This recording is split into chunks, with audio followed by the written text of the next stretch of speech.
more than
Sayyidati, Sadati, Ladies and gentlemen, peace be with all of you. good morning, ladies and gentlemen, miners, and blockchain enthusiasts. Welcome to the World Digital Mining Summit 2021. This event is brought to you by Bitmain, the world's leading producer of cryptocurrency mining hardware, together with its partners and sponsors. My name is Samar Brighton, and it is my pleasure to be your host during this summit.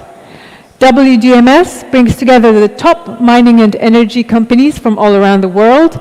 It aims to build a better future for the entire digital currency mining industry, and it serves as a platform for new business opportunities for industry experts and newcomers to meet.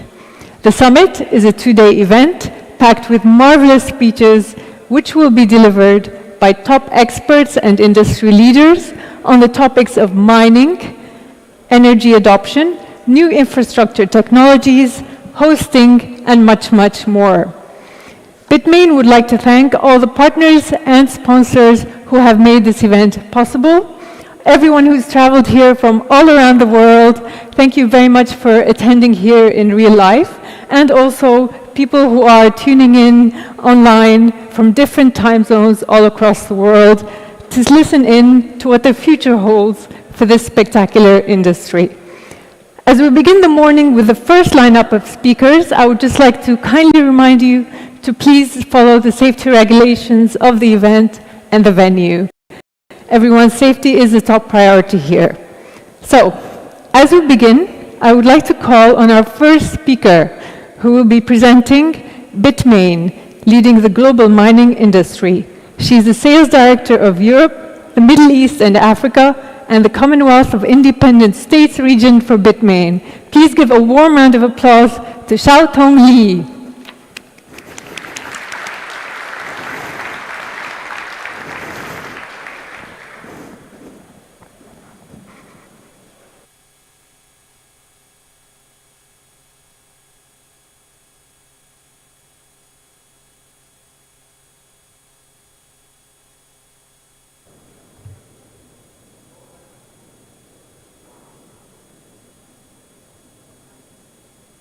大家好，欢迎大家参加比特大陆2021全球数字矿业峰会。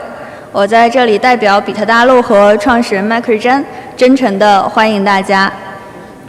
那这一次呢，迈克尔其实非常希望能够到现场和大家一起交流，可是由于严格的防疫政策，非常遗憾这一次没有办法加入大家。那作为这次盛会的东道主，我们真诚地感谢所有行业伙伴的支持与信赖，希望此次大会能为大家搭建起一个沟通的平台。And we want to take the opportunity to improve the industry.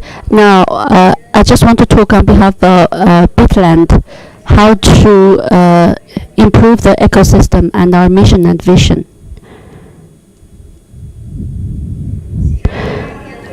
2021 is a very good market, and there are so many uncertainties, and the investors are focusing on the diversified opportunities.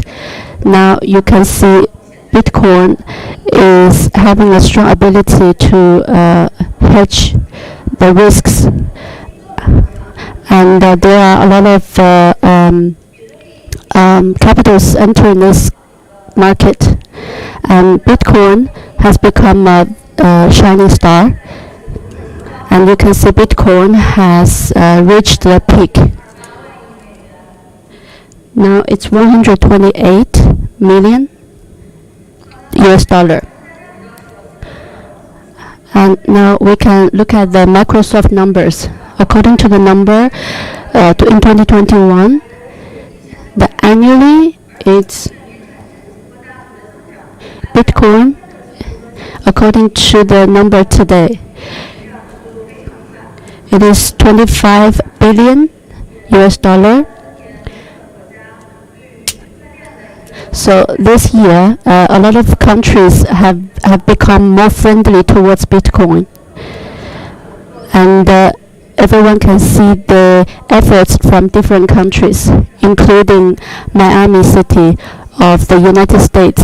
They are planning to use Bitcoin as the payment of salary, and also use Bitcoin to make transactions, including schools. They would add topics of Bitcoin. New York would become the center of Bitcoin. In Salvador, the president would announce that Bitcoin will become the official currency. And they will use the money to establish 20 Bitcoin schools.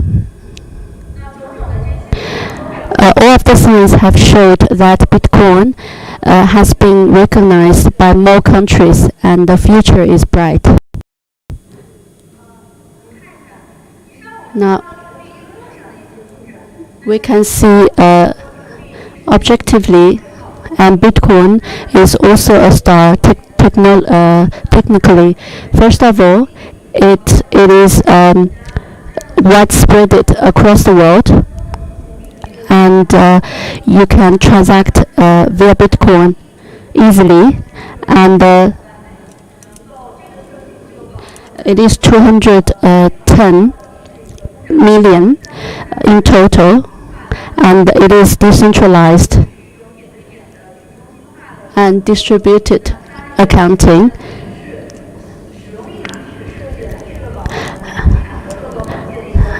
And it is highly secured. Looking at the historical changes of the Bitcoin in terms of price, if an investor have entered in 2013 and now you would have got more than 4,000 times in profit, and from 2017 it has become 60 times more.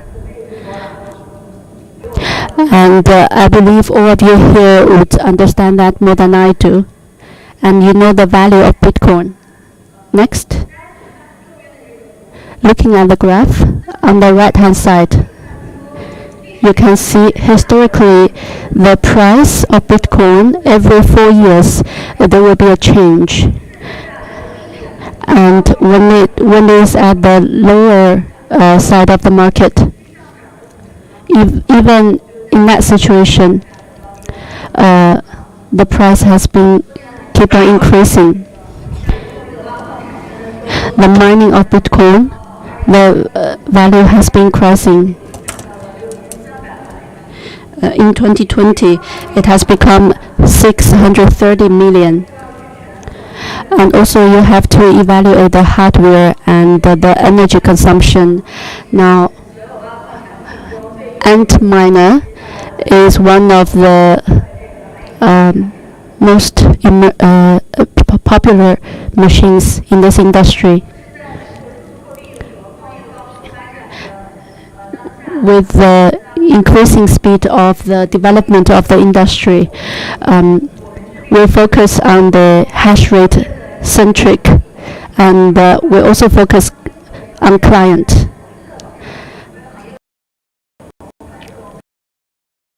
And we want to improve the ecosystem, and currently the Antminers,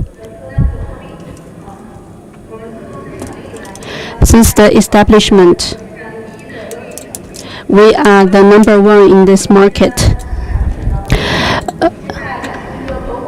If anyone is interested in our products, please feel free to approach our staff to have more information.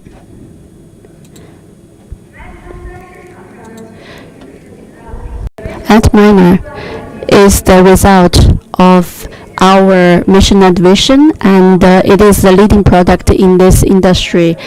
And I believe all of you are very familiar with these features. First of all, it is energy efficient, and it is although there is a shortage of chips in this industry, across the world, and the price of electronics increasing this year, and we do have difficulty in producing such hardwares. And the supply-demand relationship has becoming unbalanced. But when it comes to sales, we have a very strong network to enable us to provide timely delivery. And in condition, we also provide unparalleled quality.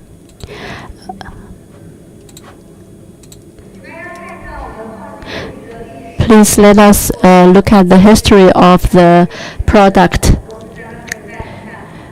under the leadership of Michael. And we have increased the hash rate more than 800 times. And we also identify the ways to decrease the energy consumption. In the future, we would focus on purchasing the carbon emission index rate, and also leading the industry development. During this event, we would also release our latest products on November 10th. Please expect that. The products. And now I'm going to talk about the service. And we focus on the long-term profitable relationship. Focus on achieve win-win cooperation, energy reuse, and we would provide the base for a sustainable approach. In terms of collaboration and sales, we are fair and honest, transparent. Our clients could be confident that even during the shortage of chips, we honor our contracts and time frame for delivery.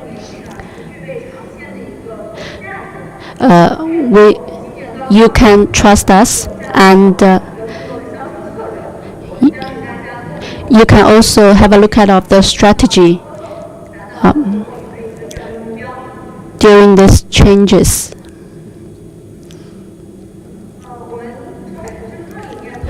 From the beginning to now, we focus on the service, and in the future, we would focus on R&D, explore what's the best way for our clients, and solve the problems of our clients. Across the world, we would establish local offices and a team of experts. Secondly, we are also using the green energy to mine, following the regulations, and also create more opportunities and jobs. We welcome clients to join us in the service center and other services. Please feel free to approach our staff at the venue. During this event, my colleagues will introduce more of the services that I mentioned earlier.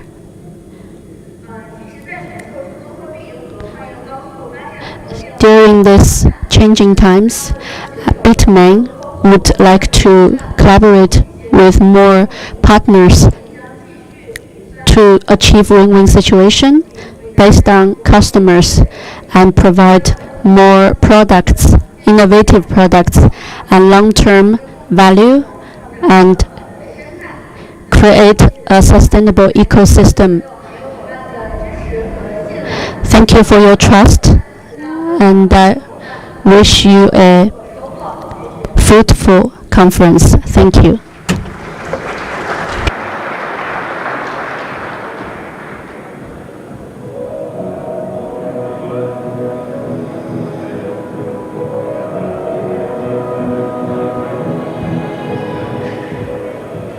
Thank you very much, Ms. Lee. And now, ladies and gentlemen, he has a very long flight from the United States of America, and he is here to talk to us about carbon zero crypto. Please welcome State Senator of Kentucky, Mr. Brandon Smith.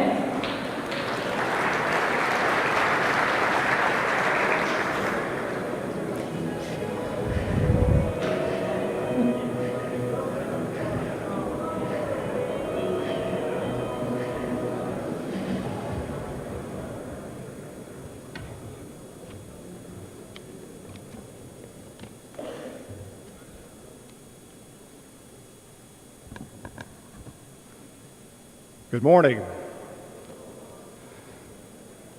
It is truly an honor and privilege for me to participate with you this morning in the World Digital Mining Summit here in beautiful Dubai. I trust everybody is enjoying their trip and the festivities last night, and a wonderful day of tremendous speakers that are extremely knowledgeable in this new field that we're all participating in. I would like to take just a moment to thank Bitmain for sponsoring this and certainly extending to me an invitation to come and speak with you today, but to also listen to the different speakers and the many different groups that I've had the chance to sit with either through dinner or a cup of coffee. So one of the most exciting things about this industry is the fact that just as soon as you think you know a lot about it, you're one conversation away of realizing how quickly that it changes. Before I begin, I would like to say that I'm going to touch on a lot of topics that deserve obviously more time than I'll be able to devote to them today. A lot of them are complicated and they've got much more difficult answers than what I'll be able to provide. So I want to say to you that if there's something that we do talk about that you have further questions, please contact me or Wes Hamilton while we're here. We'll be happy to sit down with you and take the time to make sure you're comfortable with anything that we discuss while we're here. So with that said, let's get underway and start talking about renewables, politics, and all the things that make crypto mining as exciting as it is. Throughout my political career, which started in 1993, I found that most people are not particularly fond, nor do they have a great amount of trust for their government officials. There is an old joke back in Kentucky that goes like this: if an old brown Ford LTD pulls up out in front of your house in the driveway and two men jump out and say, "Hello, we're from the government, we're here to help," you're probably in trouble. And I say that because a lot of times government intervention they're not the best of the business partners. They're not really good as far as deploying. They don't have the same values a lot of the people do as far as private investment goes. And I will tell you that I often feel like less government is a much more effective solution than more. So I will say this, that I have made my career on keeping my word and being accessible to people. So I can say to you today that I am from the government. I am here representing the state of Kentucky, the Commonwealth, and I really am here to help. I believe in this industry. I think the capabilities and the promise is just getting started. And I look forward to going on this journey with you together. So why am I here? A little over 5 years ago, on a very, very long flight home, not quite as long as the one over here, I had no cell phone service, so I was forced to do something quite terrible, and that's actually read a magazine, which I had almost forgotten what to do. And so while I was reading this article, it was about a company that I was very familiar with. They had been making a product in the United States for almost 80 years. And they decided suddenly they were no longer going to make this product. They were going to double down on blockchain. And I had not really looked into blockchain, but I did know what Bitcoin was, and that was listed in the article, and it began to talk about how these two were connected, how one had to operate on the other. This is really my first foray into understanding how it works. And so by the time I got off that plane and headed home, I was hooked. I was really fascinated about the opportunity. And let me tell you why. As I was sitting on that flight, flying back from an economic development conference, my role in the state of Kentucky is I'm chairman of natural resources.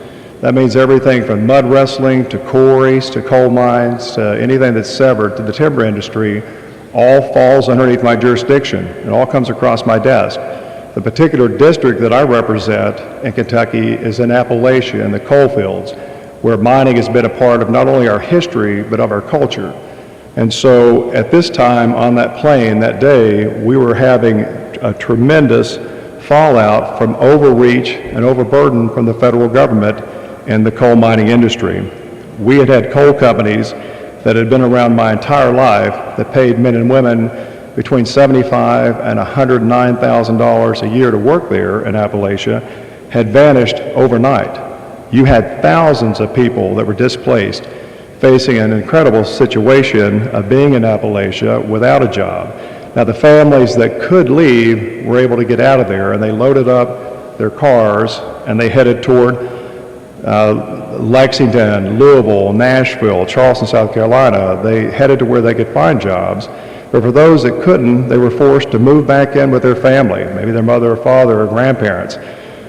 They stood by and watched the homes that they'd either built be repossessed. They watched their cars and trucks and mobile homes and other things that they had accumulated all be repossessed and taken from them. And I will tell you, it was very, very depressing to see this at home and see these coal mines idle down with so many people displaced. At this time, I will never forget, there was an article that came out on NPR, and the purpose of the article was a story that claimed that the highest rate of homelessness among children in America was in Appalachia. And I was fascinated, so I called them to ask them, where did you get this data? And the data was based upon whether or not, when you lay down at night, if you were sleeping under a roof that your family owned. So if you'd moved in with your grandparents' house, that actually was considered to be transient or homeless. Well, anyhow, that's a very disparaging story to hear, and seeing this and trying to figure out desperately, what could I do as someone who cares a great deal about my district and the people that I serve? This could be an opportunity. My mind began quickly to start realizing that what you do needs a lot of power to be successful. And my district provides that power, and we've done so for a very, very long time. So I will tell you, very selfishly, I came back to the States and got my committee together and started working very hard at trying to accelerate your opportunities to come into Kentucky, because I was hoping that it would re-energize the coal fields and bring a lot of these families back to work. Because to make power, you need a reliable and affordable fuel source, and coal is that. Well, to some degree, it did just that. We saw some opportunities. Right now, we're actually having a little bit of bump in the coal market for those of you in the mining areas of the United States. And so it did, but that's really not a long-term solution. For those of us that have lived in the coal fields our whole life, we've always understood that coal is the bridge to get us to this new future where you have renewables that are actually scalable and reliable and dependable. Now, we're not there yet. And so to knock the bridge out behind us before we get across is why you're finding a lot of pushback from areas around this country, around the world, and around the United States of coal mining areas that don't feel like we've achieved that goal yet.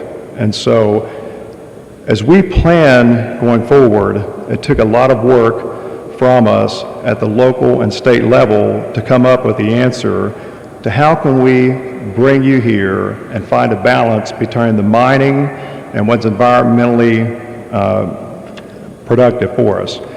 So the coal company shut down. I'm flying home, and back in the coal mines, if you've ever been around one, you're going to see a lot of electrical gear. You're going to see a lot of transmission lines. You're going to see a lot of meters. You're going to see high speed. Oh, actually, one of the neat things is we have the meters and all the electrical gear on site from the mines that have shut down, and people may not realize that a coal mine in full operation can use as much power as a small city. So they use a lot of power even though they create it. All of these things to you as an investor, that's exactly what you're looking for. All these things that you're trying to find and locations that you want to come to, Kentucky has. And so in the meantime, we had put almost $1 billion investment in high-speed internet. When you couple those things together, you too can see as well as I, you begin to check off the boxes of what it takes to be successful in the type of field that you are in. So here we are with an opportunity, we've got an idea, we've connected the dots, we have power and abundance of it, we've got a great workforce. How do you make this happen? Well, in the states, because the government, each state decides the rules and regulations for the most part of how they operate, I had to take this idea in front of my committee. So I took this idea to be able to create and incentivize a program to encourage crypto mining responsibly in the state of Kentucky, specifically in the coal fields where we'd had such a job loss. Now, this was all the way back in 2016. So in your mind, try to go back to 2016 and imagine talking to your grandparents about this industry. It was very difficult. As I talked to the main members of my committee, the average age is 70 plus. A lot of the people had never heard of it. They had no idea what it was. And I'm trying to explain to somebody exactly what this could do. Just imagine trying to explain to somebody what an application specified integrated circuit is to somebody that doesn't have email. It's not an easy task. And so, but we did it. I think one of the greatest success stories that we have is that we took the time one-on-one to walk members through a complicated, ever-changing policy and legislation to get them comfortable enough to take a vote. Now, here's the problem with complicated pieces of legislation like tax reform or even this, is that if we're in this room, and right now for just a moment, each of you are an elected official for your district, your town, your state, your city, and you cast a vote in here today with me that you feel is the right thing to do, what you have to face is the gauntlet outside. As soon as you walk out the door, the media will run up to you and say, you just voted yes on this bill and you're going to increase funding here, or there's going to be maybe a tax increase, et cetera, et cetera. And a lot of times people get uncomfortable and they can't answer that question if you push them. So what happens is they vote no. The easiest answer is vote no. Step out in the hallway. When the media comes up on you, you simply say something canned like, I didn't see enough information there. We need to do further studies. It sounds great and wonderful, but is it a way of making progress? It's not. So we wanted to make sure that our members could walk out in the hallway and explain a very complicated piece of legislation. And so we went back to the board of a piece of legislation we'd had a long time ago. In the United States, a lot of states have old programs that they rolled out in the 60s and the 70s, 80s, 90s, all to generate and spurn economic development. The problem with them is nobody ever took them up on it. They've sat there on the books, and now and then some member will get up and give a fiery speech about what he did back in his day and how great it was. But if you take the time and look into it, no business ever came from the incentives that they put down. So that led me to my next step, is getting a piece of legislation that my members had already seen, something that people were familiar with. And so we went back to 2007, and in 2007, we had an old bill that was laying around. Give me just a second here, and I'll tell you the name of it. Let's see.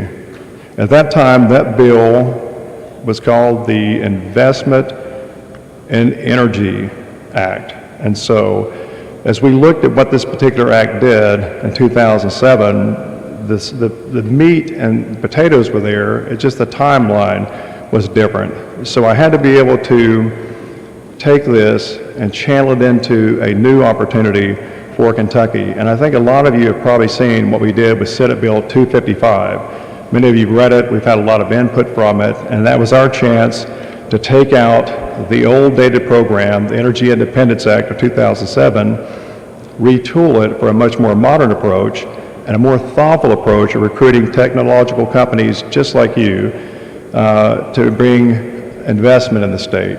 And so to keep it from just being squandered or falling apart, we put it on a capital investment over $1 million. And if you have not seen this particular bill, it is worth your effort to go through and look it up. But before we could get there, I actually had to create an office under the Governor's Office of Technology to look at what blockchain did and how it worked. So with two-prong approach to looking at the blockchain side and the cryptocurrency side, you watched Kentucky leapfrog ahead of the other states. Just last week before I left, Kentucky is now getting into the crypto asset management on the banking side. You'll see us doing some special interest depositories and other aspects for Kentucky that are going to continue to lead the way. There's an ongoing debate among many of us in the General Assembly. Not every state produces energy, and not every state has the opportunities and locations and the electrical gear on the ground, or their ideas are not deployable, they're not readily available, and the type of speed that you need to have it done. So one of the theories is, if your state right now that does not have any legislation already on your books, I think the time for you is probably already passed. Because to pass a piece of legislation in the states is very complicated, and it's a very long, drawn-out process that can take up to 3 to 4 to 5 years. I'm going to guess that people in here that are investing don't want to wait that long in order to get a package together for your company to be able to thrive. The process for a bill is you have to get it drafted, and then the drafting has to go through and make sure that there's no other conflicts within other laws inside the state. Then you have to get the bill onto the floor of the Senate, and you have to get it assigned to a committee, and all this stuff takes time and readings. Once you get it into a committee, and I'm lucky I'm a chairman, I can bring my own bill straight to it, but if not, you have to wait in line. Once your bill gets to the committee, and everybody gets to have their say about it, somebody may amend it, or you may find a flaw in the language, and you have to do a committee substitute. All this stuff takes time. Once it's voted out of the committee and you finally get it to the Senate floor, it has to have its readings. And this sounds just like a big ball of bureaucracy, but this is how it works.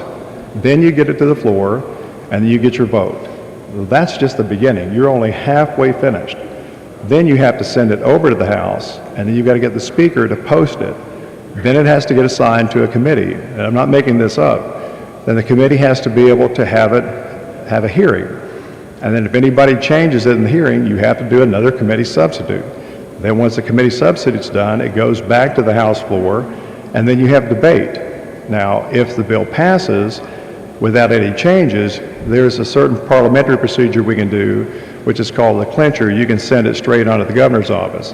That doesn't happen very often, and so any change at any part of that whole process sends it back to the start.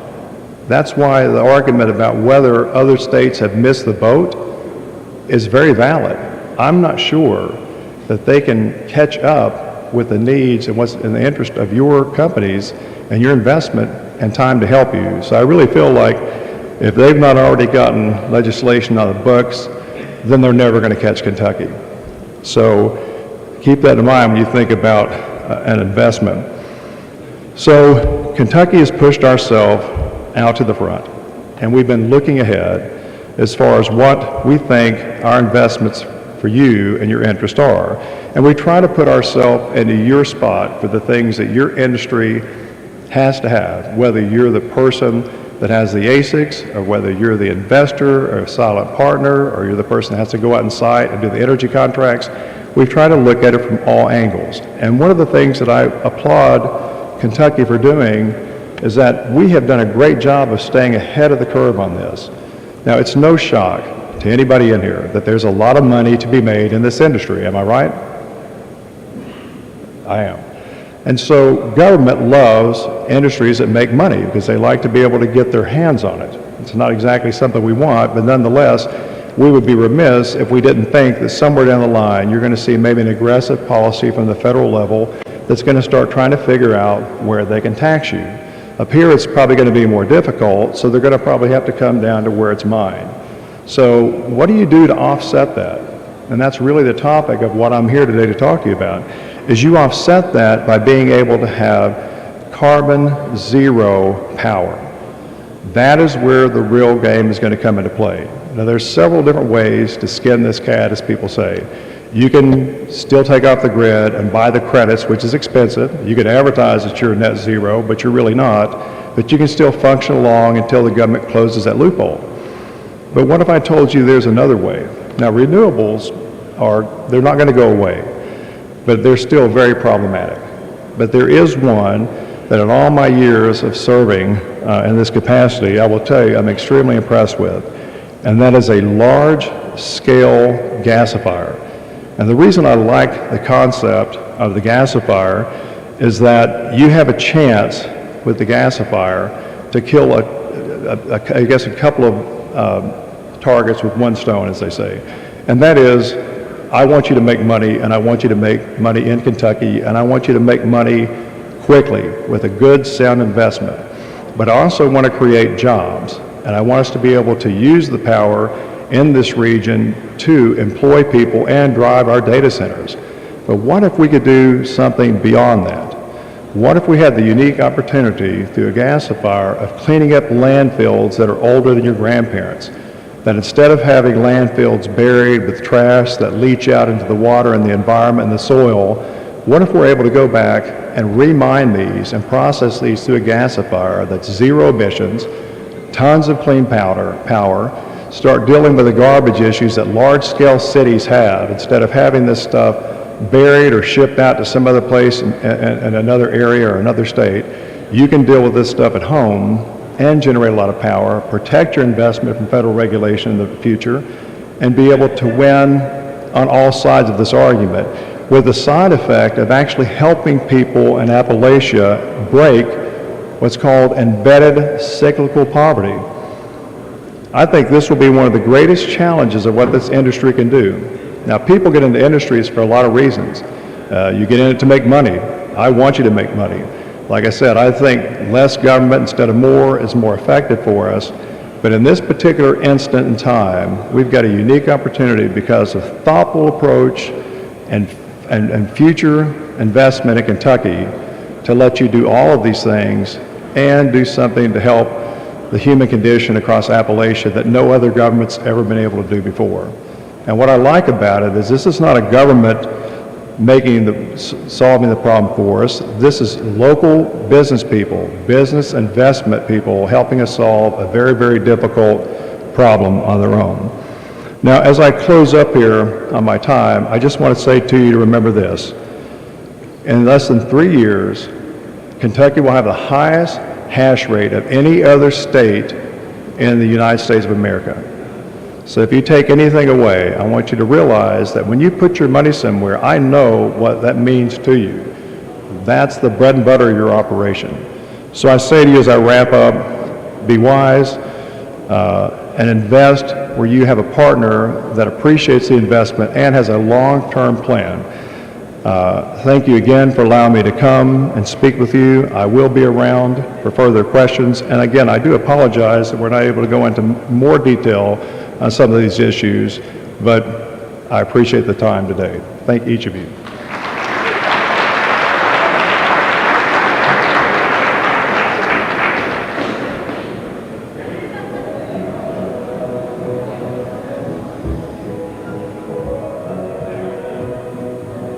Thank you very much, Senator, and thank you for your talk on your approach to carbon zero crypto. And now, ladies and gentlemen, here to tell us the story of Phoenix, we have the CEO of Phoenix Technology Consultants, Munaf Ali.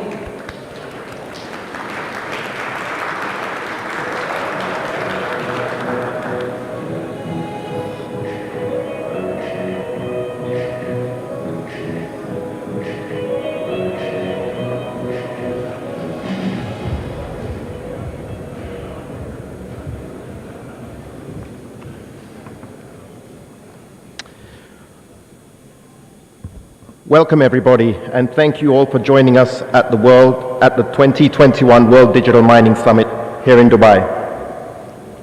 Before I start, I would like to thank our organizers, Bitmain. Bitmain have created not only an opportunity but an industry tradition for the global digital community to all meet, come together, and share ideas of how we can all work together and shape the future of the industry. Since everybody attending is an expert in cryptocurrency mining, I didn't want to bore you all with the information you already know. So instead, I thought I would take today's opportunity to tell you about Phoenix and our story.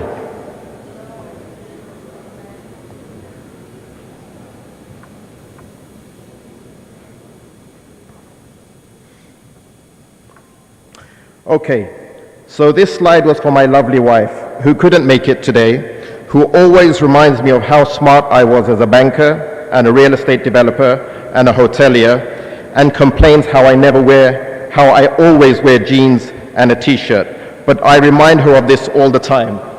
Men in suits look really successful until you find out that they work for men in t-shirts and jeans.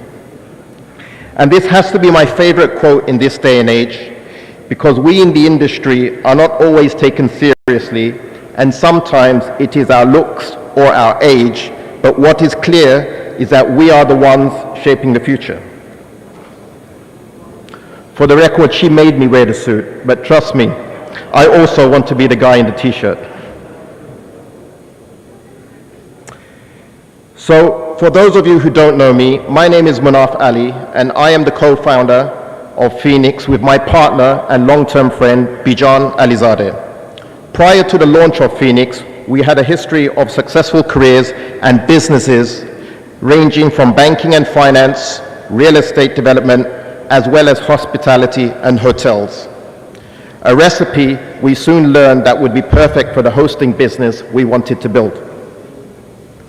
What the two of us started by accident in 2015 as the two employees has today grown to be known as the Phoenix Group of Companies, with close to 100 employees operating across 3 continents with over 450 megawatts as of today. Today we serve high net worth individuals, corporates, governments and institutions who wish to enter the crypto mining space, from providing mining hardware, advice, all the way to a turnkey solution such as hosting at one of our locations. Our story is not too different from that of today's giants such as Amazon or Google, who both started off in small garages. While Phoenix was not born in a garage, it was born in a warehouse in Dubai's Dubai Investment Park. On one side, our neighbor was a dry cleaner, and on the other side was a car workshop. But our unique 500 square meter location consumed more electricity than the entire street we were located on.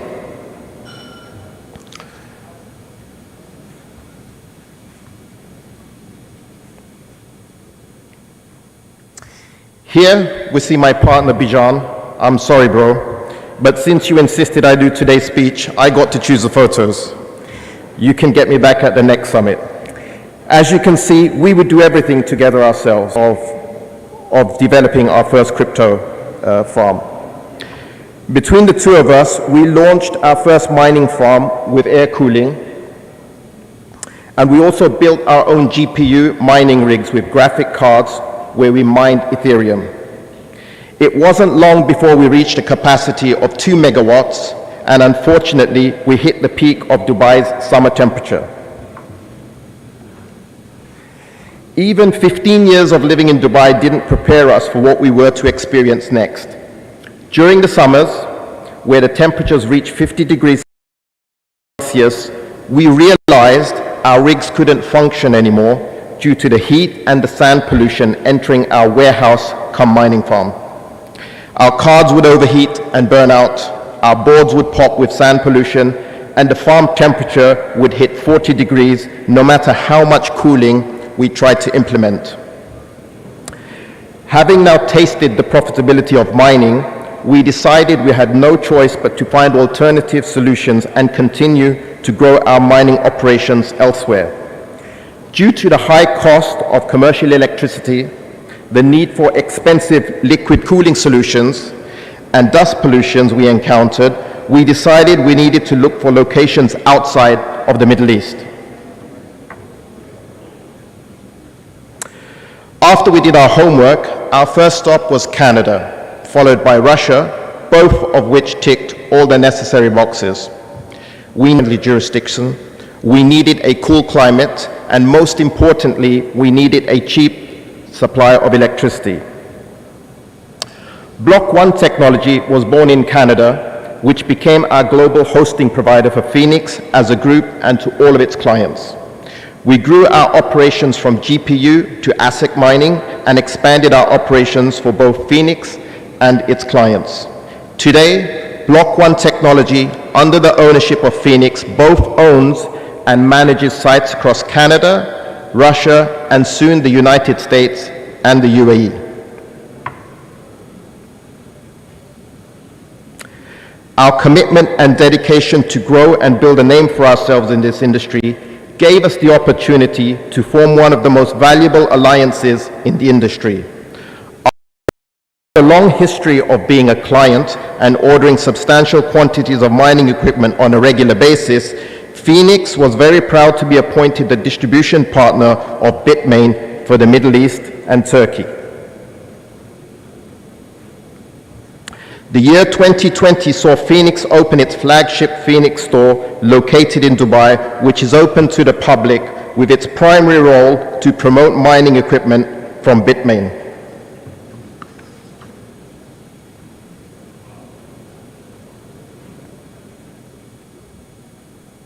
The year 2021 saw Phoenix open its second Phoenix store location, this time in the center of Istanbul, inside the St. Regis Hotel in Nişantaşı. Today, the Phoenix Group, while privately owned, consists of multiple divisions across various geographical locations.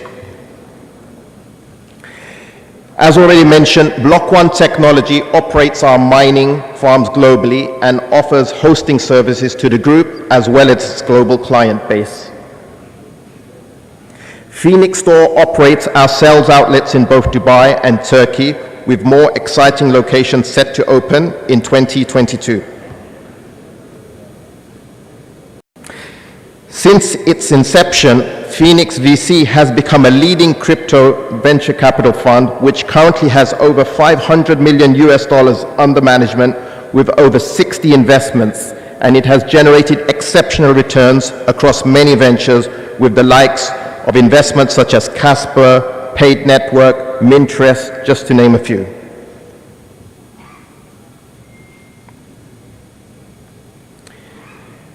Our newly launched is a unique trading fund which was oversubscribed on the first day of trading.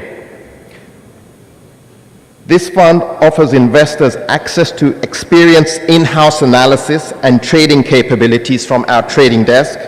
The aim is to provide consistent and superior monthly returns from trading digital assets while still being able to participate in mining revenues. We are targeting initial monthly returns between 3 and 5%.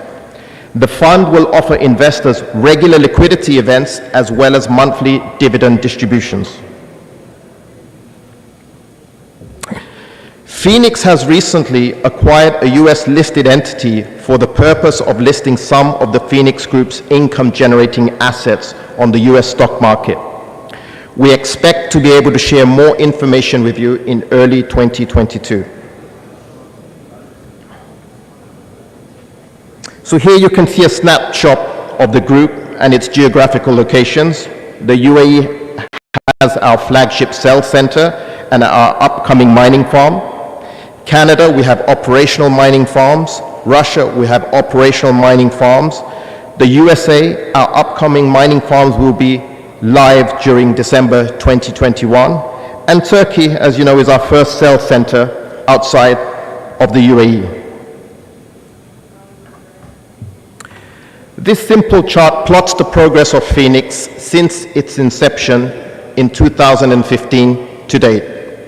As you can see, from a modest 2 megawatts in 2015, we have currently grown to 450 megawatts to date.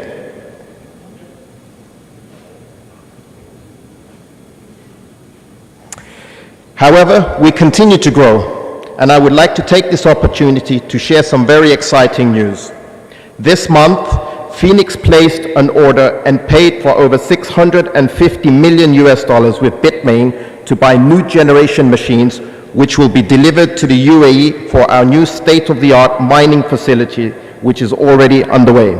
This, I believe, is the largest single order ever placed for mining equipment. This landmark transaction further solidifies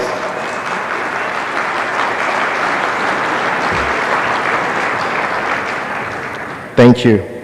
This landmark transaction further solidifies Phoenix's position in the marketplace as a key player shaping the future of crypto mining. Our new facility will be over 600 megawatts alone in the first phase and will further expand to reach 1.4 gigawatts within the next 18 to 24 months. So what next? For the industry to grow and have global acceptance, Phoenix is constantly focusing on clean energy sources since it is a very power-intensive industry which attracts sometimes adverse media coverage. The group is also looking at exploring non-mining related activities such as the first large-scale crypto exchange in the region. We are always looking at developing new and innovative investment solutions to both large and retail investors who wish to enter this cutting-edge industry. Finally, I would like to say thank you to all of our employees who have helped make Phoenix what it is today. And I would like to say a thank you to everybody here today, especially our event organizers and partners, Bitmain, who have made this global event possible. And we look forward to seeing all of you over the next 2 days.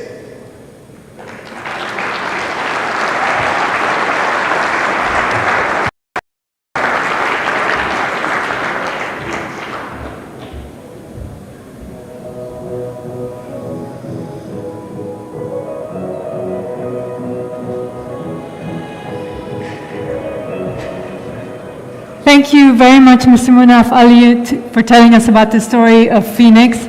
And for the record, I do second your wife's opinion. Men always look better in suits. Well, almost. And now, ladies and gentlemen, we have the co-founder and co-chairman of Core Scientific here at WDMS to talk to us about Bitcoin accounting and FUD. Please welcome Darren Feinstein.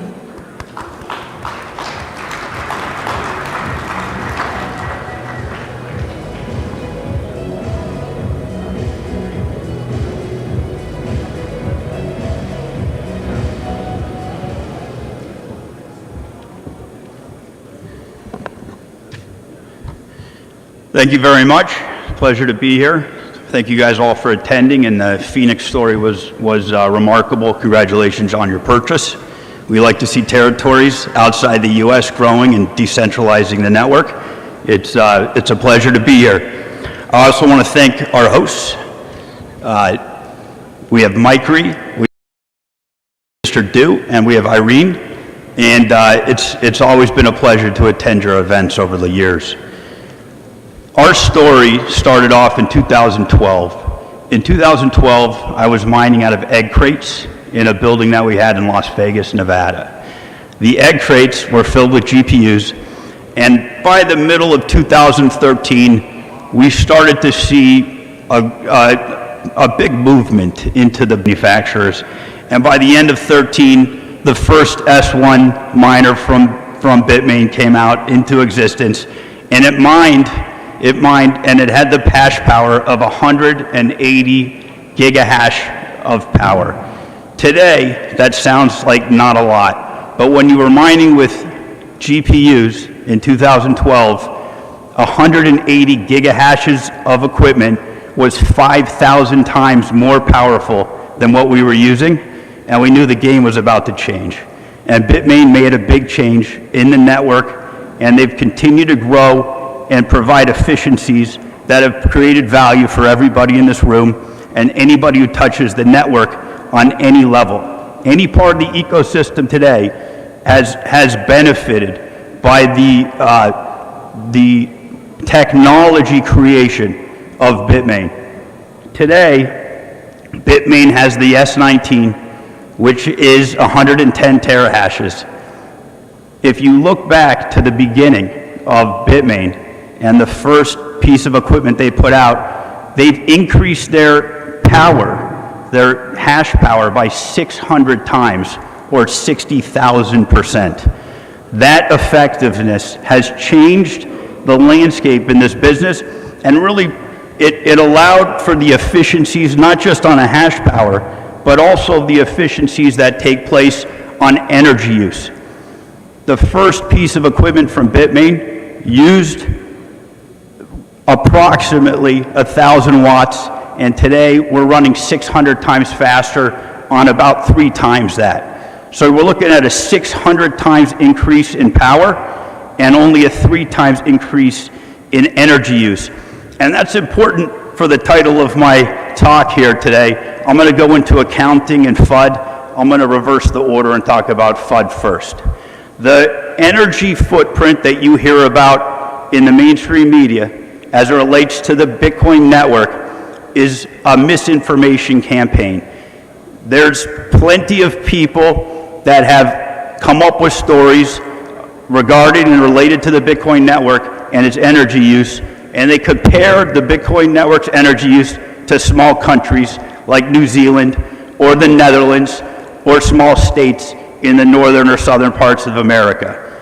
The problem with that generalization is that you can't judge how much power a small country uses until you understand the global footprint of power in the world. And we know the global footprint of power in the world. British Petroleum and all of the other energy companies put out those metrics every quarter. In the world today, by humans, we generate 160,000 terawatt hours of energy on an annualized basis every year. That amount of power, that amount of energy that's generated by humans gets distributed globally on an annualized basis. In 2017, when Core Scientific was under construction in its first major location up in the Appalachian Mountains in North Carolina, which sits in the midst of a series of hydroelectric plants built by the United States government as critical infrastructure in the 40s. It powered the Manhattan Project.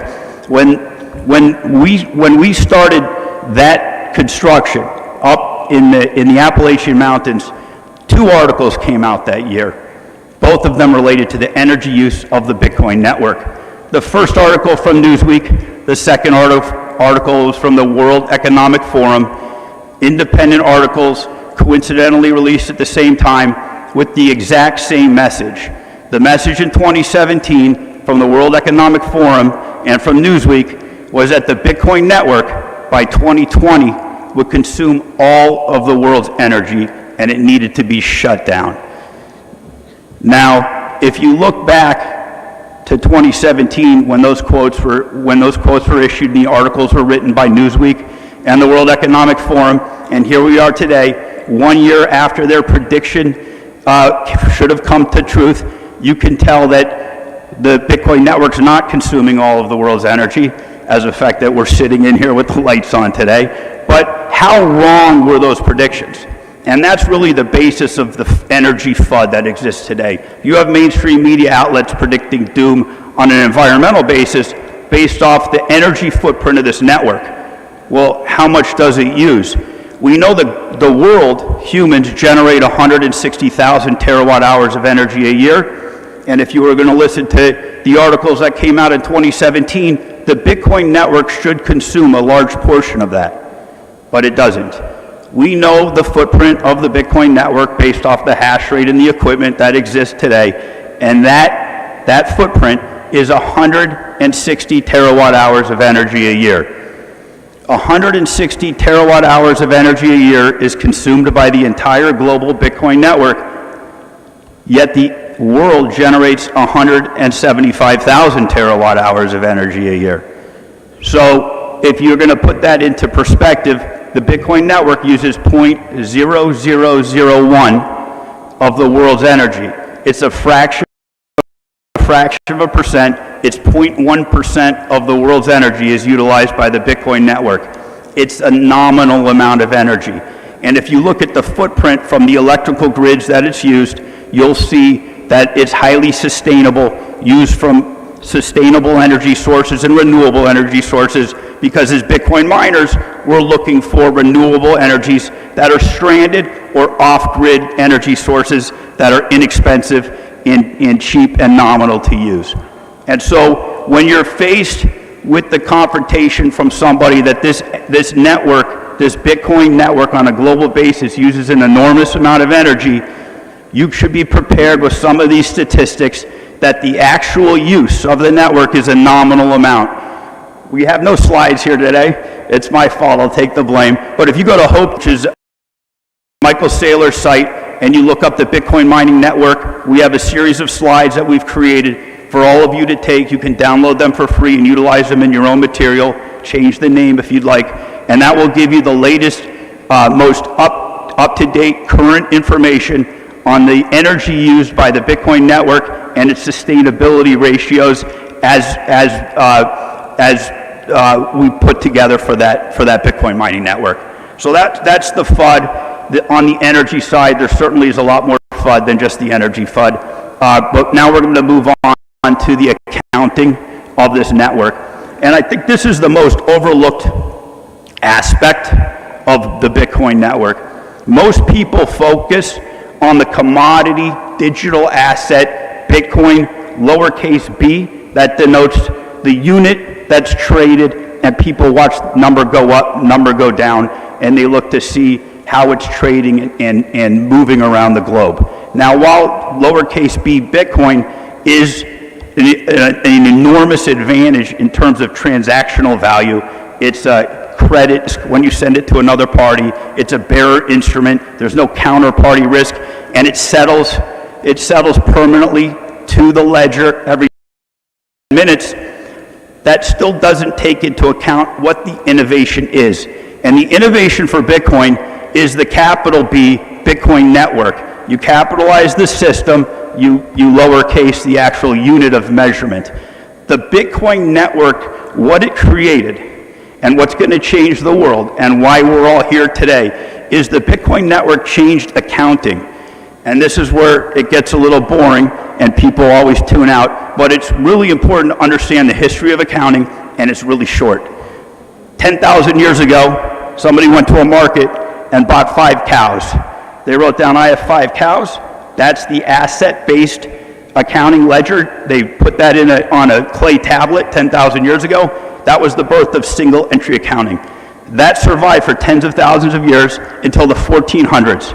In the 1400s, humans invented double entry accounting. I have 5 cows, I paid $5. You write down at the end of some certain time period, let's call it a year, how many inputs and outputs. Gives you all your balance sheets, that gives you your revenue statement, that gives you all your financial statements that are here today. That 1400s, when we created double entry accounting, was the last innovation to accounting that we've had. The current state of every government, every bank, every corporation uses this antiquated 15th century technology to determine their books. The problem with double entry accounting is whoever controls the books and records of double entry accounting, they can alter the books and records. They can alter the debits, they can alter the credits. And that's why you see so much fraud that's pervasive on a long-standing realm. Most fraud that occurs internally by those who control the books and records, and that's why it's really difficult to figure out over decades who and what is really going on in those networks. What happened in 2008, which was the true innovation of capital B, the Bitcoin network, was that they found a new innovation for the first time in 700 years to accounting. And that is the system that's going to force the change. And the accounting system, because it's a better system, can take any application and put it on top. Bitcoin as a monetary technology is the best monetary technology because it sits on top of this new accounting innovation.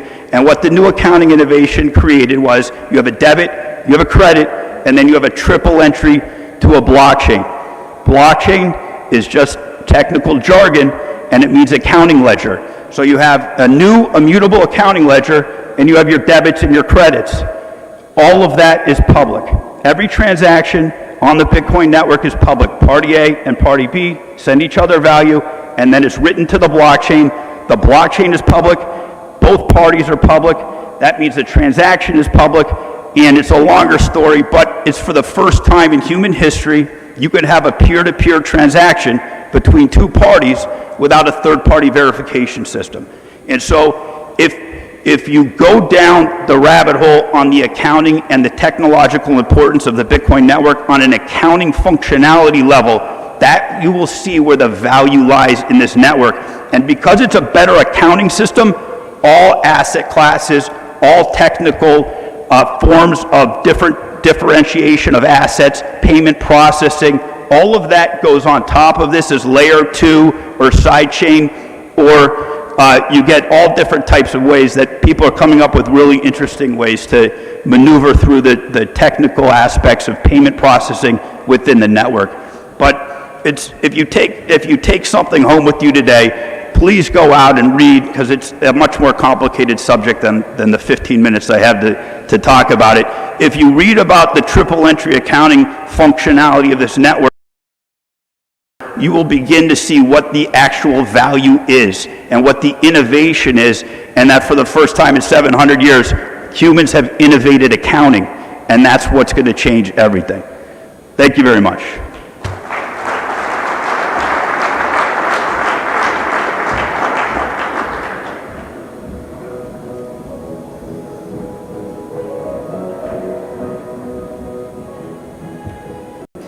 Thank you very much, Mr. Feinstein. And now, ladies and gentlemen, it gives me great pleasure to introduce our next speaker. He is here to talk to us about mining for all. He is the CEO of Print Crypto on behalf of Starbase Capital Limited. Please welcome Mr. Stephen Buckle.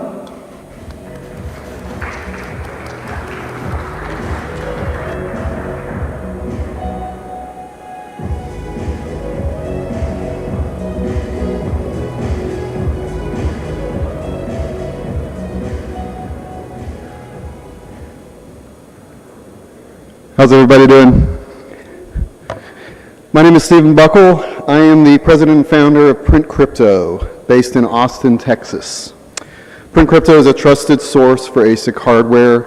Over the past 2 years, we've built a diverse clientele of new and veteran miners by providing a comprehensive, seamless, and risk-free source for equipment. We're very excited to be launching hosting capabilities for client machines next month. This full-service approach from procurement to plug-in will delete the barriers to entry for new miners. A little about myself. I spent the first 18 years of my life in Asia, primarily in Malaysia, surrounded by the Malay, Indian, and Chinese cultures that make up Malaysia. I grew up with the Asian culture as the norm, and that's led to great working relationships with partners in Hong Kong and mainland China. I'm also a musician. My band, Saints of Valerie, was signed to Atlantic Records for 5 years. We toured the States for far too long and opened for bands like the Rolling Stones. That was an honor. Enough about me. I'm here to talk about mining, and specifically on behalf of an amazing company called Starbase Capital. Starbase is a company founded by Jim Wang, headquartered in Hong Kong. Starbase's mission is to use a powerful set of capabilities to support people who enable positive change. You'll start to notice the underlying theme of this little talk is going to be about change. Starbase values those who continually drive and project toward a future state, both for themselves and for the community as a whole. The Starbase Capital motto is always reliable and consistently puts its best effort to be the most trustworthy partner for its clients. Jim and the Starbase team would have loved to come and meet everyone, but due to COVID restrictions, they were unable to make it, so you get me instead. I'm going to do my best to speak on their behalf. Starbase Capital is a company that specializes in 3 core businesses: fund investment, international trade, and mining. With their fund investment, Starbase is knowledgeable and dedicated to finding the best opportunities to invest. Starbase Capital is ranked top of its industry for international trading volume. It also owns a logistics warehouse in Hong Kong that can house 10,000 miners. In recent years, the company has enjoyed consistent, fast growth due to its international vision and strategy, abundant capital, and strong supply chain. Rewinding to early 2020, many of us understood that the COVID market dip was a huge opportunity, and the race was on to secure machines to get up and running. We wanted to come roaring out of the dip. So I was searching for ASICs, and a good friend in the industry told me, "You need to talk to Jim." I will always be grateful to her for that. So the truth is there would be no print crypto without Starbase. And there might be some other companies here that could probably say the same. There are great people and companies in the crypto space, but there are many bad actors. When I was starting out, I had the same challenges plenty of you have probably faced. Who can I trust? Who can scale with me? Who has consistent pricing? Who can offer logistics? I can say with full confidence that Jim and the Starbase team represent all the things you want in a strategic partner. Honesty, respect, scalability, volume, and anytime support. When I partnered with Starbase a year and a half ago, I purchased one miner, then two, a few more. We're now purchasing hundreds of miners every week. We have over 1,000 clients, and we've established the most trusted name for ASICs in North America, all in thanks to Starbase and this amazing partnership. The Starbase name may be new, but the experience, the knowledge is unparalleled. As others have said, right now we're barely in the foothills of crypto adoption. As crypto goes mainstream, proof of work operations will grow, change, morph, and mature. We can't predict what will happen next. If we had a crystal ball, we probably would have bought a lot more Solana. I got one laugh. The Chinese mining ban may have been the first big event in the history of our industry. Mining is now cleaner, greener, and more decentralized. All good things. But what challenges will we face? Governance will always be a challenge. The regulatory environment will factor in from the international to the local level. Internal crypto governance will also be important, because in many ways we govern ourselves. Decentralization requires consensus, and consensus can be hard to come by when we're all over the world and at different stages of our journeys. Regarding Bitcoin specifically, the biggest challenge may not be from governments. The biggest obstacle Bitcoin faces, to me, may be its own governance structure. All of us here today are part of this community known as Bitcoin and have a vested interest to ensure that it is properly monitored. It's up to us as a community to ensure that this amazing technology doesn't become the very thing it was supposed to fight against. I believe in the future of Bitcoin and what it symbolizes to humanity: opportunity. As the mining industry continues to grow, mining pools will also become larger and more powerful. This is a great thing, but it's also important to maintain decentralization of proof of work. We support mining pools that give some sort of voting rights to each individual miner. Miners who contribute to a pool should have a say in the governance the pool adopts. We're excited to see 100 plus megawatt facilities pop up across the US, but we also want to make sure that the mom and pop operations always have access to the blockchain. We believe both scenarios are well within the spirit of crypto and what Mr. Nakamoto envisioned. While the future is bright for the crypto industry, it will also be stormy. You can guarantee it. To prepare for those storms, we need smart, consistent governance, and to establish trusted, mature partnerships within the community. But perhaps most importantly, we need to provide everyone access to the opportunities to contribute and to help mitigate the risks and the barriers to entry.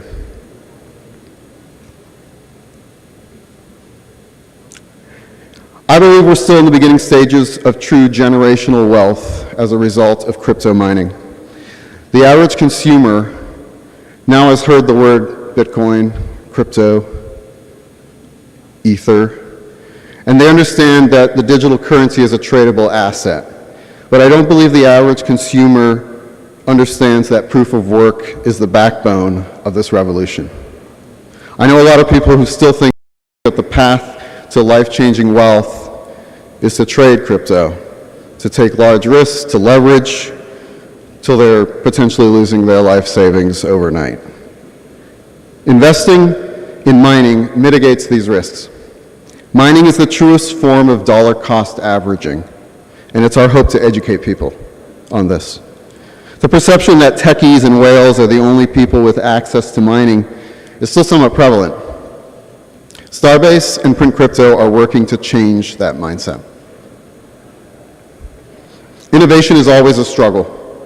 Every innovator in history had to fight for their ideas. They had to prove themselves, take risks. Brilliant ideas need access to resources, such as information, tools, and funding, of course. I believe it's important we provide those capabilities and opportunities to anyone who desires them. A world-changing idea can come from anywhere. Give Carroll Shelby a few Ford V8 engines, and he ends up building the fastest race cars in the world. Give Eddie Van Halen an old Strat and some Clapton records, and he changes guitar playing forever. Give innovators access, and they'll blow your hair up. I've gotten customers who've gone 3 machines to building hosting facilities in 3 months. I can't wait to see what they do next. It's our goal, our responsibility, and our obligation to continue to provide this opportunity. At Print Crypto, we will never have a minimum quantity order. We're happy to partner with the average Joe, the fireman, the teacher, the construction worker. These are true real clients we have, by the way. They buy one miner, 3 months later they buy another. Slowly but surely their lives are changing. And not just their lives, but the lives of their families, their children, and their legacy. Our goal is to enable people to open new streams of revenue, to start new businesses, and achieve passive income, which will in turn allow them to pay off their mortgages, send their kids to college, and become entrepreneurs. This is the business we want to be in. We want to change the world from the ground up by providing knowledge, support, and fair pricing. We at Starbase and Print Crypto are proud to say that we will always be in the corner of those who desire to advance themselves, to change their surroundings, to drive and project to exciting futures. Because by changing the space around them, as small as it may be, they change the world for the better. We support innovators at every level, from mom and pops to 200 megawatts. We provide everyday people the tools and information that were previously inaccessible. We're working toward a decentralized future state where great things will happen. Thank you for being part of the future. Thank you to Bitmain for supporting all of us and being a crucial element of this community. Thank you very much.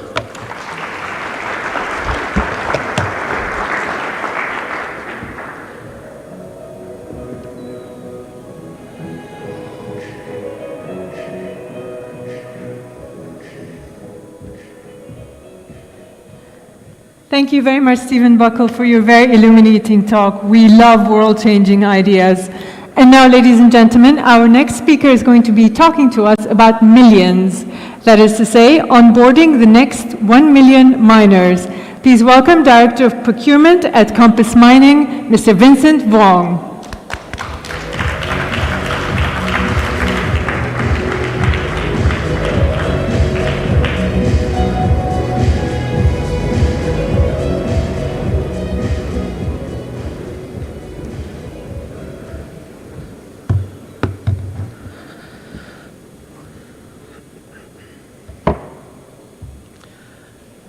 Hi everyone, I'm honored to be speaking in front of all of you today. I just wanted to say thank you to Bitmain for putting on such a wonderful event. Every time I talk to anybody about attending one conference in the world, I always say that the World Digital Mining Summit is the only one you really need to attend.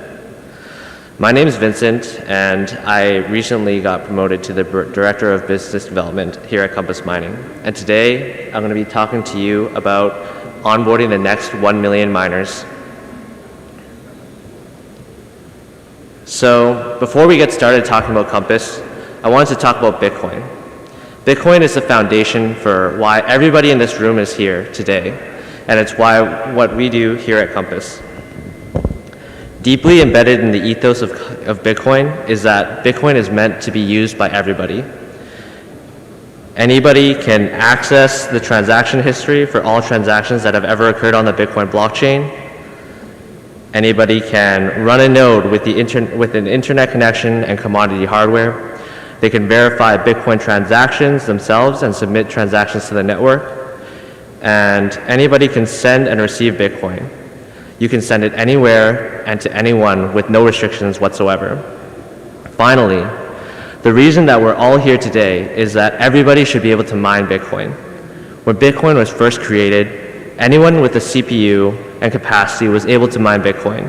The purpose behind this was Satoshi's vision, where just enabling a network, a decentralized network, where anybody could, with computing power, could vote and have a say in what was going on in the protocol.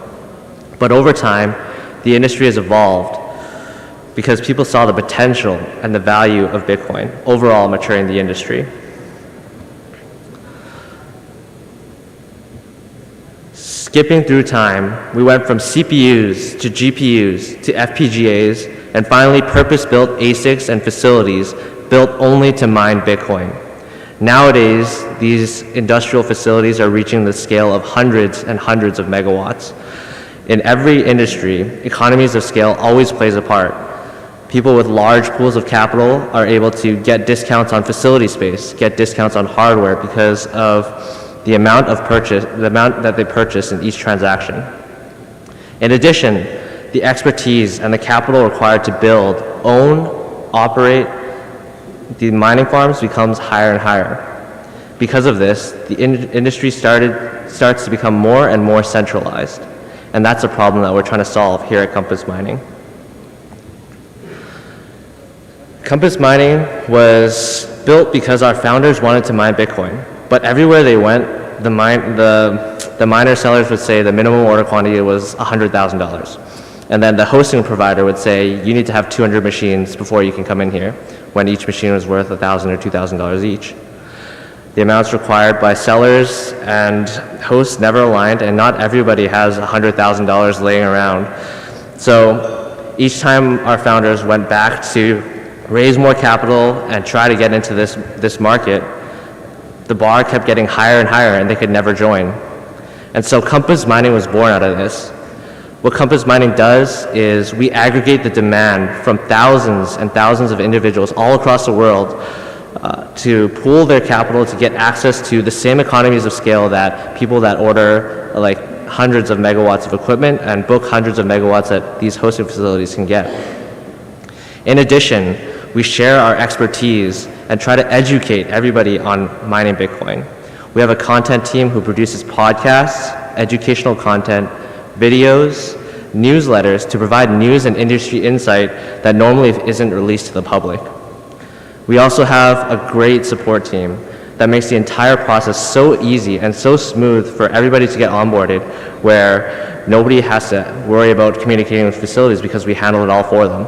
We try to make it as easy as possible for everybody to mine Bitcoin. And then together with all these things, what we're trying to do is to decentralize mining again. What we've learned as we've grown this business to where we are today at 5,000 miners and customers is that our customer base is always going to evolve over time. So we split our customers into cohorts. Our first 250 miners were very enthusiastic about our product. But as closer to the average retail investor, they become less and less aware of what Bitcoin mining is. As we look forward to the future and where we're heading, it's important to look back at where we started and talk about the first group of customers that we had, the enthusiasts. So today I'm going to be highlighting Adam. He's the director of product at Compass Mining, and he first found Compass as a customer. He has all the traits of an enthusiast. He self-custodies his Bitcoin. He has over 50% of his entire net worth in Bitcoin, and he runs a node, and he wanted to mine, but he couldn't. He had a couple of issues. So the first one being, he couldn't find a trusted source for machines. He got introduced to sketchy sellers on WeChat, sketchy sellers on Telegram. There's a bunch of websites that were advertising ASICs, but he was terrified of sending large amounts of money to random internet strangers. Second, he didn't know what to do about the electricity bills because power is the largest operating cost for a Bitcoin mine.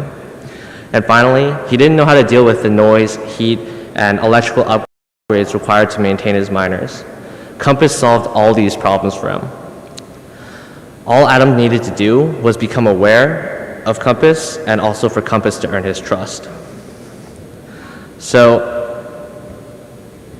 on the awareness side, we focus very strongly on marketing, specifically on the Bitcoin and mining niche content.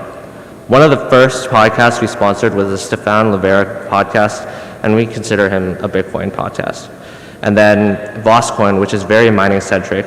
He's very into showing you how you build your own mining rigs or you start mining at home.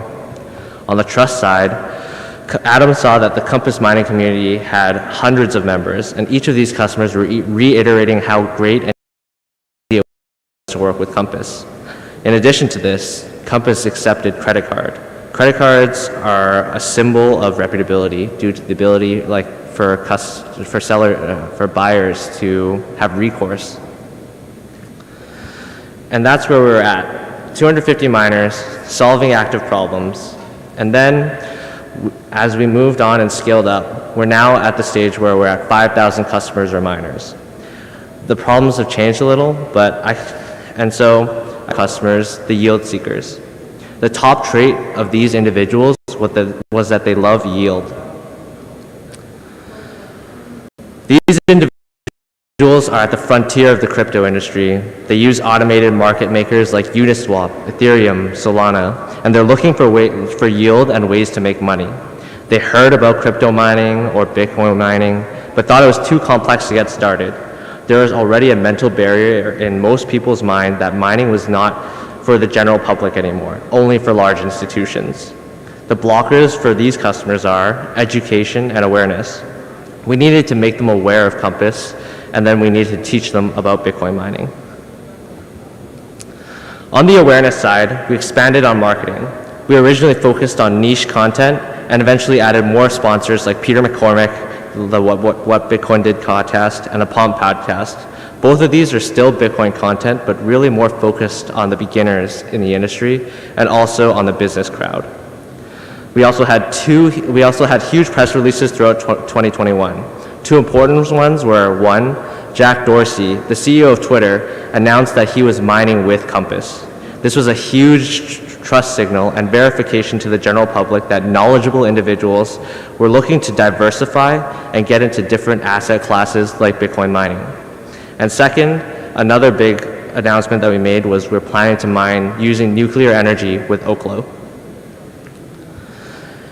And that's where we are today. But the next question that everybody always has is, how do we get to the next milestone? How do we reach 100,000 customers and 100? We're calling this cohort the passive Bitcoiner. They custody Bitcoin on Coinbase or Robinhood. They hold Bitcoin as a diversified portfolio, and they don't know too much about tech. They are unsure what mining is and unsure about how they'd even get started. When I talk to these people, the main blockers that they have are the high entry costs.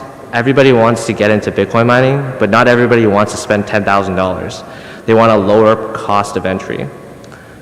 The next blocker that they had was they're concerned about the inability to exit their investment.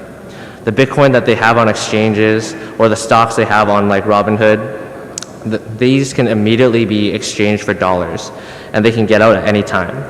But with Bitcoin mining, there's no ability to exit and there's no liquidity. And finally, the risk of machine failure. It's a low risk with the new generation machines, but it's a factor that makes everybody stop and think, what happens if my machine breaks 30 days after I spend $10,000 on it? These three blockers have really guided what Compass has been building and how we develop our roadmap. So today, I'm excited to launch one of our largest products yet, the Compass Marketplace. The Compass Marketplace enables all of our existing customers to sell their ASICs directly on our website with only a few clicks. So I'm going to show you a video here on how it works. So the first step is to undergo verification to become a seller. You need to create an account, name that account, and enter in the contact information. You enter in your address and then submit some identity documents.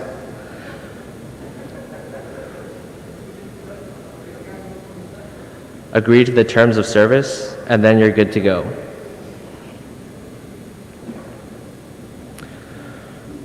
So once you're verified, you can see all the machines on your dashboard. You can select one or many machines from each reservation to set for sale. You can see the historical profit and to guide your pricing and pick the price for your machine and pay out for the sale. From your dashboard, you can see that the machine is now set for sale. Once the machine is sold and transferred to the new user, you'll receive your payout in dollars. You have the ability to convert these funds to Bitcoin in case you don't like to hold fiat.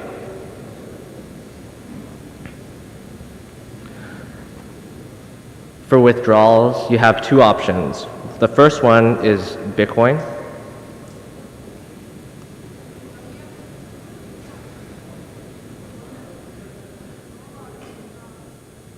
Or you can choose to wire your funds to any international or domestic bank.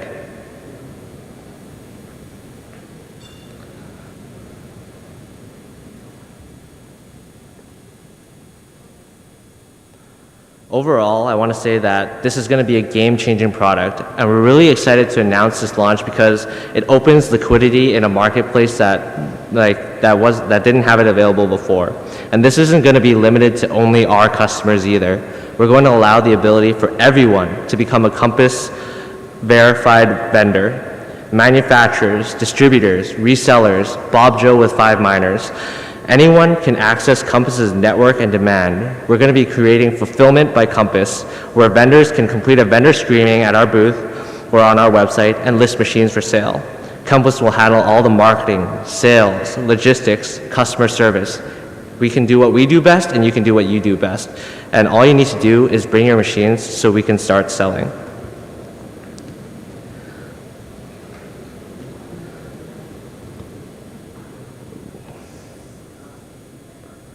So that's just a start.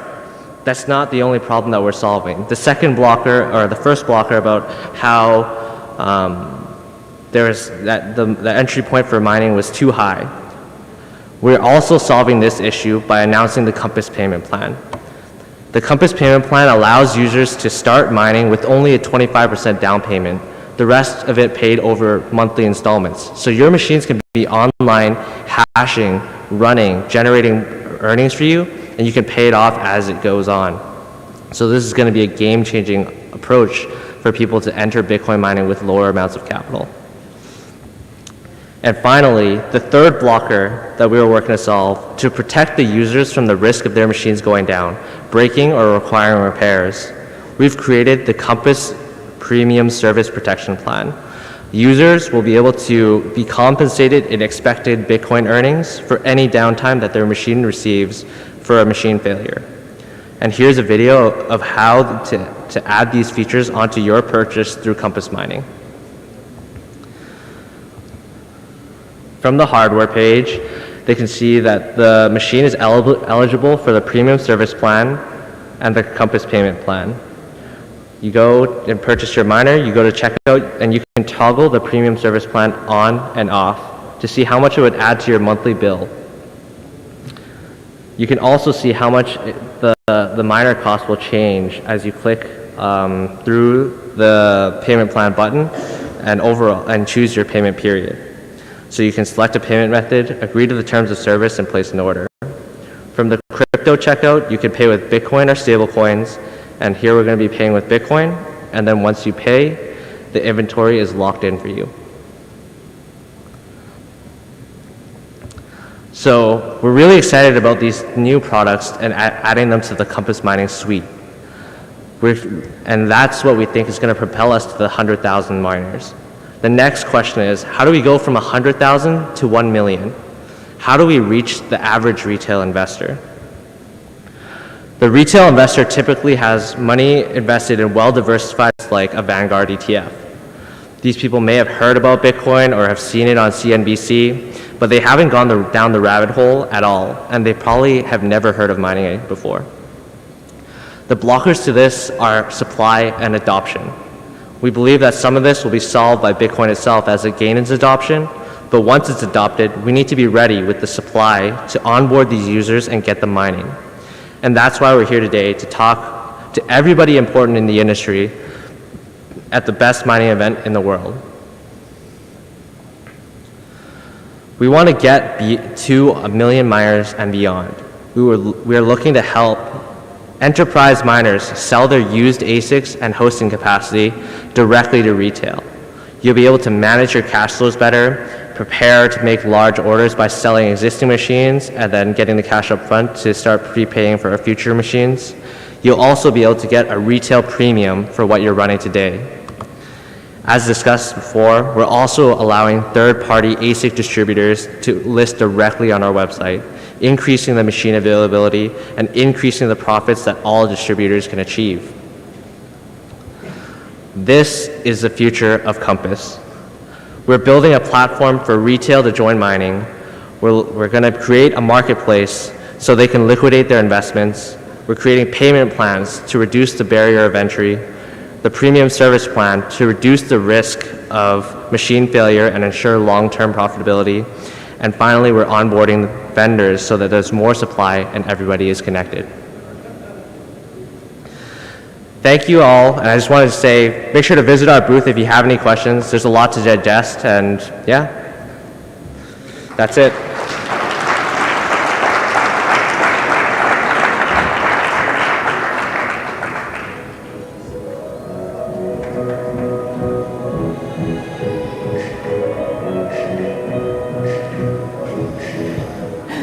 Thank you very much, Mr. Vincent Wong, and congratulations on the launch of Compass Marketplace. Ladies and gentlemen, we've had a very exciting morning here at WDMS 2021. We have our presenters that have shared their ideas on what digital currency mining has in store for the future, and we'd like to thank all the speakers that we have had this morning. And now I'm happy to announce that Bitmain have prepared a fabulous lunch for everybody here. It's going to be served in the pre-function area just outside the doors. And during these next couple of hours, we'd like to invite you to visit all the booths outside, explore them, and also use the opportunity to network amongst yourselves. There's also going to be some booths in the ballroom that is labeled Silk A, so please feel free to check out Silk A as well. And just as a housekeeping note, we'd like to remind you to please keep your masks on while you're moving around, and also that the Atlantis is a non-smoking hotel, so please, no smoking indoors. You can smoke outside on the terrace. Thank you very much. We will see you back here at 2 p.m. Thank you very much.